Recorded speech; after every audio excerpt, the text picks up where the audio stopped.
जैन साहब बताएं सर, क्या है इरादा?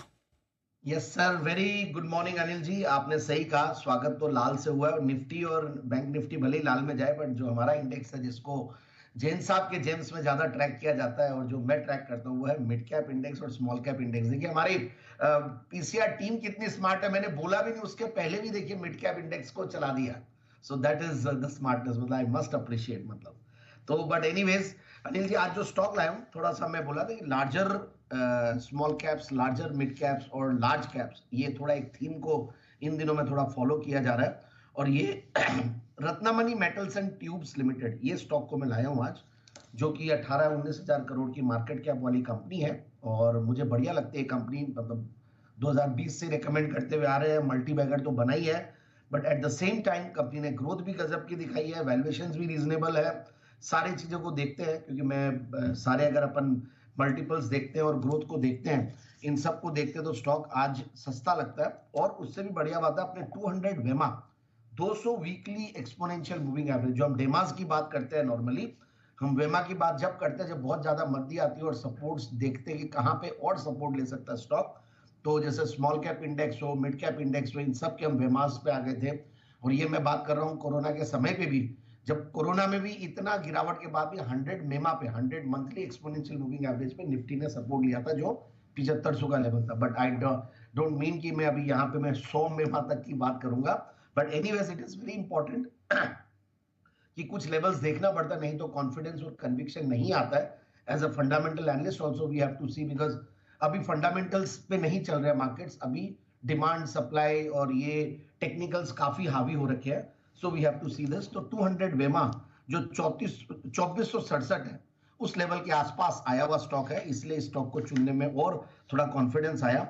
बाकी क्वार्टरली रिजल्ट्स, बाकी फंडामेंटल्स तो बहुत बढ़िया। और एक बार मैं बता देता हूँ करती क्या कंपनी, एक बार टारगेट देते हुए, 2930 का टारगेट है।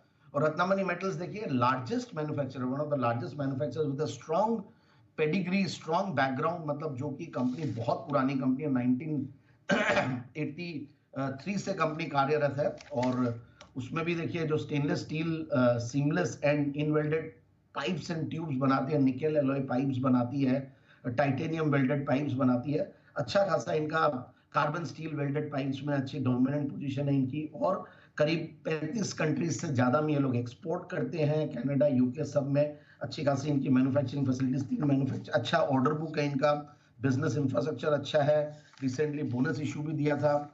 और उससे भी बढ़िया बात है, रेटिंग्स भी बहुत स्ट्रांग है, मैंने प्रोमोटर्स का बैकग्राउंड स्ट्रांग बोला ही। तो मुझे लगता है कि ये जो स्टॉक है और जो ये इंडस्ट्रीज को कैटर करती है, वहां पे भी काफी सरकार का फोकस रहता है। Oil and gas, refineries, thermal power, power की हम बात आज कर रहे थे, फर्टिलाइजर्स, इंफ्रा, ऑटोमोबाइल्स, इन सब में यूज होते हैं इनके प्रोडक्ट्स। अब देखिए 34 का पी मल्टीपल मुझे इस स्टॉक के लिए बहुत महंगा क्यों नहीं लग रहा है, क्योंकि 28 का रिटर्न ऑन कैपिटल एम्प्लॉयड है, 22 का रिटर्न ऑन इक्विटी है।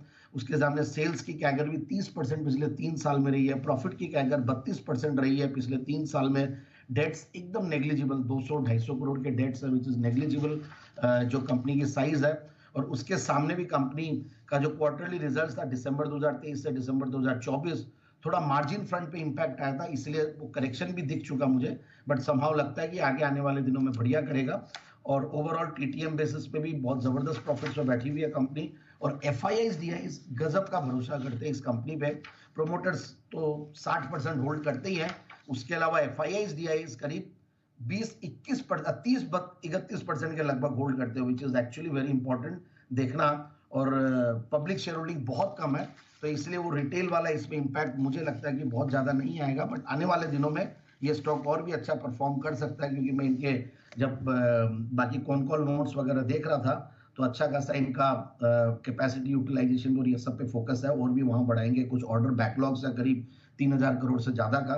सो ओवरऑल फ्यूचर आउटलुक भी मुझे तो बढ़िया ही लगता है कंपनी में, और मेरे हिसाब से इन लेवल्स पे स्टॉक को लिया जाए। अगेन एक ही बात कहूंगा कि स्टैगर्ड वे में लीजिए, और लीजिए अपने बोरोड मनी और अननेसेसरली लिवरेज पोजीशन, और कई लोग जो एमटीएफ में ले लेते हैं वो वाला काम मत कीजिएगा।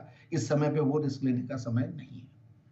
स्टॉक तो जैन साहब ऐसे हैं जो वैसे भी एमटीएफ में अलाउ भी नहीं होते होंगे। एमटीएफ की तो कुछ लिस्ट होती होगी ना, कौन कौन से स्टॉक एमटीएफ में लिए जा सके, ऐसा है ना लिस्ट कुछ? नहीं। ये हो सकता है अनिल जी, मुझे ध्यान नहीं है एक्चुअली, हाँ। नहीं किया। क्योंकि ये उस क्वालिटी की कंपनी है जो एमटीएफ में शायद आ सकती है, 18,000 करोड़ की भी मार्केट कैप वाली कंपनी है। अच्छा आई अच्छा। Don't know.